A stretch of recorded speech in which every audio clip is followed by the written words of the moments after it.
मी आत्ता उभा आहे तो पुणे जिल्ह्यातल्या जुन्नर तालुक्यातल्या खोडद गावामध्ये.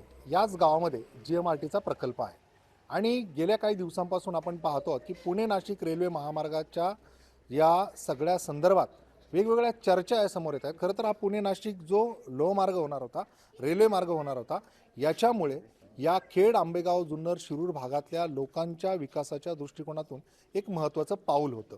याकरिता इथल्या लोकांना त्याची उत्सुकता देखील होती. मात्र आता हा प्रकल्प जो पुणे नाशिक महामार्ग आहे त्याच्या जवळून जाणार होता, त्याऐवजी तो पुणे शिर्डी आणि नगर अशा पद्धतीने तो अलाइनमेंट होऊन दुसऱ्या बाजूने तो घेतला जाणार आहे.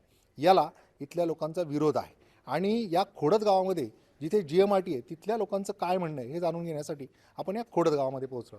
काय सांगाल की ग्रामपंचायतीने कशा पद्धतीने पाठपुरावा केला होता, इथली काही पत्र दिली होती, GMRTचा खरंच याला अडथळा आहे का? खूप सारा GMRTचा अडथळा आहे आणि खूप वेळा पत्रव्यवहार ग्रामपंचायतच्या माध्यमातून झालेत, ग्रामसभा झाल्यात.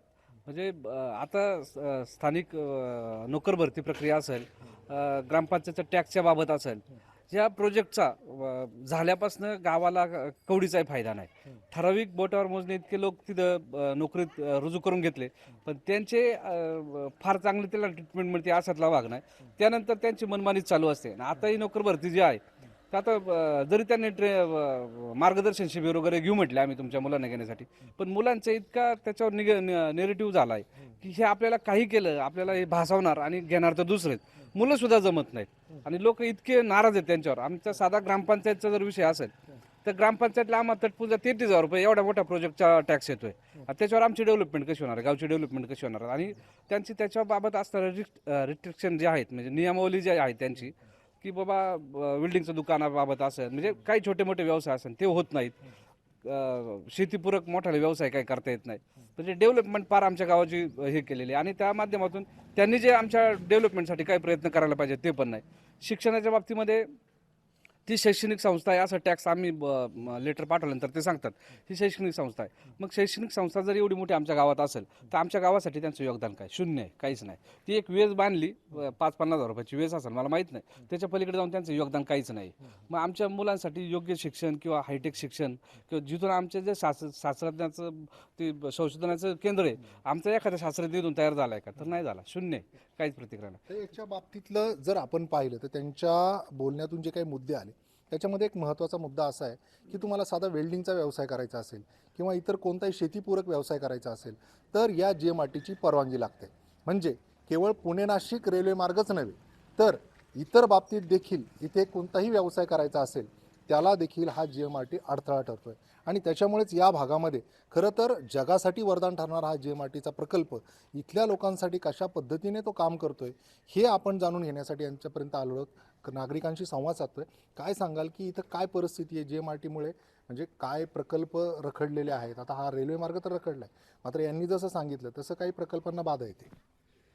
खरं तर GMRT प्रकल्प हा तुम्हा आम्हा सर्वांचा अभिमान आहे, कारण तो आपल्या देशातला एक नंबरचा प्रकल्प आहे.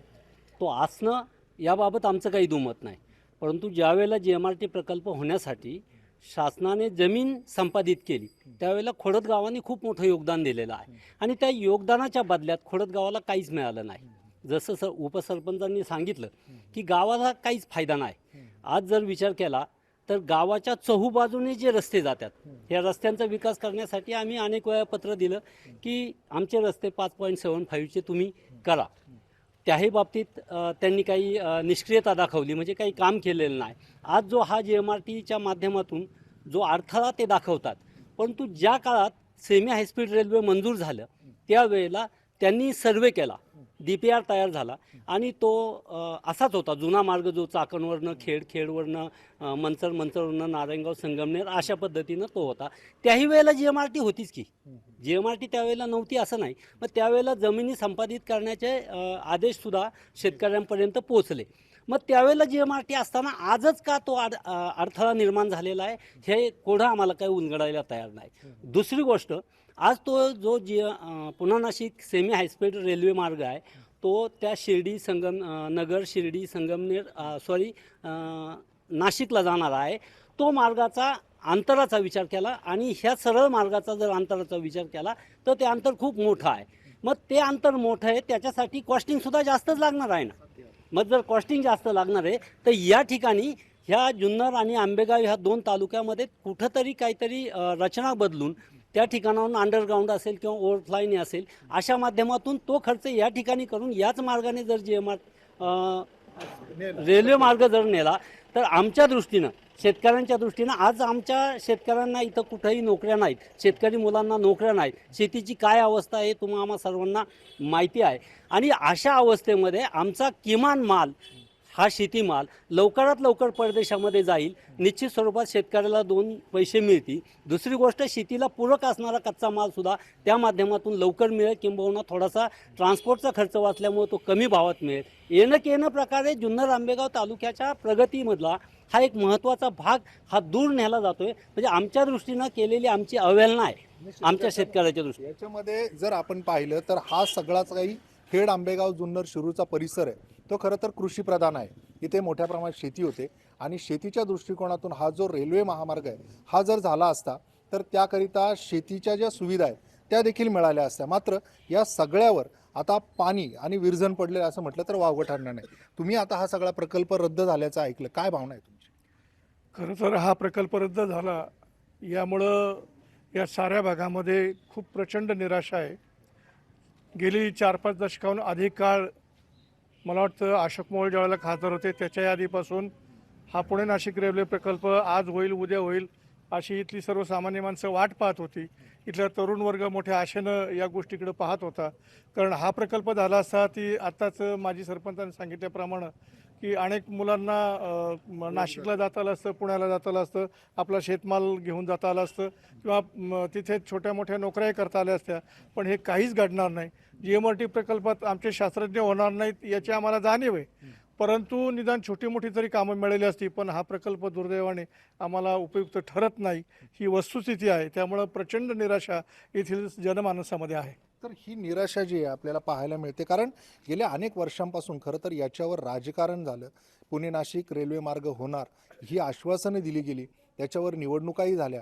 मात्र प्रत्यक्षात जे आजी माजी खासदार आहे त्या दोघांमध्ये या संदर्भात अनेक प्रकारे हा सगळा संभ्रम दिसून येतोय. आत्तासुद्धा ज्या पद्धतीने रेल्वे मंत्री अश्विनी वैष्णव यांनी स्पष्ट केलं की चाकणकरिता जी काही वाहतुकीची कोंडी होती त्याच्यावर हा पर्याय असणार आहे, मात्र चाकणला कुठेच हा रेल्वे मार्ग स्पर्श करताना दिसत नाही. काय सांगाल की खरंच या वाहतूक कोंडीवर हा पर्याय ठरणार आहे का जो नवीन रेल्वे मार्ग होतोय? खरं तर आम्ही पुण्यासारख्या शहरापासून अवघ्या 60 किलोमीटरवर राहतो, परंतु पुण्यापर्यंत जायचं असेल तर आम्हाला साधारणपणे 2.5 ते 3 तास लागतात.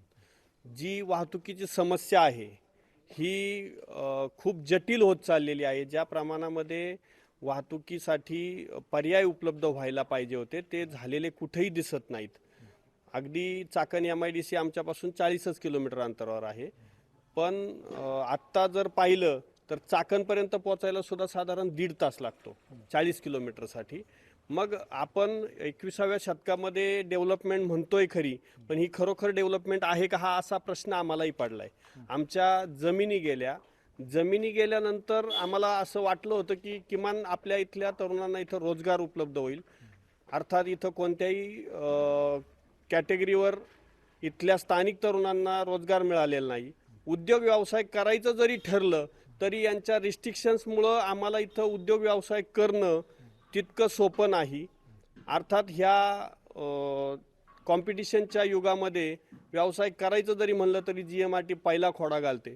मग आम्ही करायचं काय? एकतर आम्हाला ह्या GMRTमुळं आम्ही आदिवासी आहोत का हेच आम्हाला आता पडलेलं मोठं कोड आहे. म्हणजे शासन आम्हाला कोणत्याही प्रकारच्या सुविधा द्यायला तयार नाही. स्वतःहून आम्ही जर काही करायला तयार आहोत तर त्यालाही GMRTमुळं बाधा येते असं आमच्या आता बऱ्यापैकी प्रकर्षाने जाणवायला लागले. तर आपण पाहतो की ह्या सगळ्या भावना आहेत त्या म्हणजे जिथे GMRTचा प्रकल्प आहे खोडदचा त्या ठिकाणच्या या नागरिकांच्या सगळ्या भावना आहेत. आणि एकूणच जर आपण पाहिलं तर या GMRT प्रकल्पामुळे ज्या पद्धतीने पुणे नाशिक रेल्वे मार्ग हा आता इथला रद्द झालेला आहे, मात्र अनेक गोष्टींच्या बाबतीत प्रकल्पांच्या बाबतीत ही GMRT बाधा ठरते.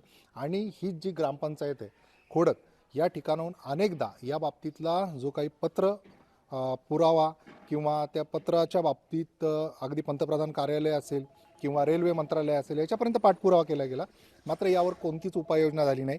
आता तुम्ही काय सांगाल की जर समजा हा रेल्वे प्रकल्प रद्द होतोय तर तुमची भूमिका पुढची काय असेल? तुम्ही पुन्हा पाठपुरावा करणार आहात, इथले खासदार डॉक्टर अमोल कोल्हे यांनाही भेटून त्या बाबतीत पुढे काही पावलं उचलणार आहात?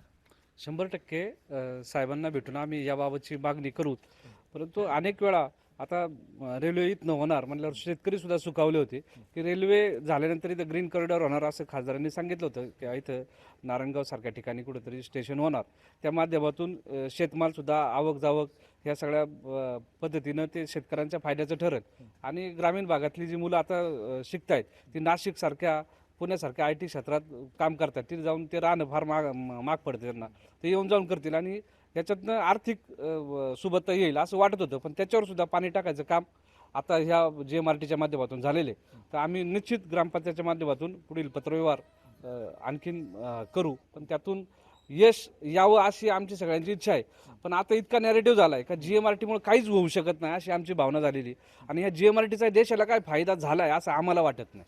आमचं ज्ञान कदाचित कमी असावं, पण ह्या JMRTमुळे गावाला तर काहीच फायदा नाही, पण देशाला काय झालं आहे असं मला वाटत नाही.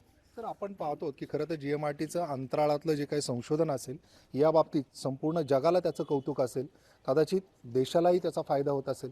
मात्र इथल्या स्थानिकांचं जे मत आहे त्यानुसार JMRTमुळे जी बाधा येते, त्यांचं जे जीवन आहे ते इथलं बाधित झालेलं आहे. इथे शेती करताना एकतर पहिलंच बिबट्याचं संकट आहे, त्याच्यामध्ये सगळ्या गोष्टींवर मात करून शेती करायची, शेतीमध्ये सुलतानी आसमानी संकटाला तोंड द्यायचं. याच्यामध्ये कुठेतरी पुणे आणि नाशिक ही शहरं जोडली जाऊन आमचा विकास होईल अशी एक आशा त्यांच्या डोळ्यासमोर होती. ती मात्र आता रेल्वेचा प्रकल्प रद्द झाल्यामुळे मावळलेली आहे.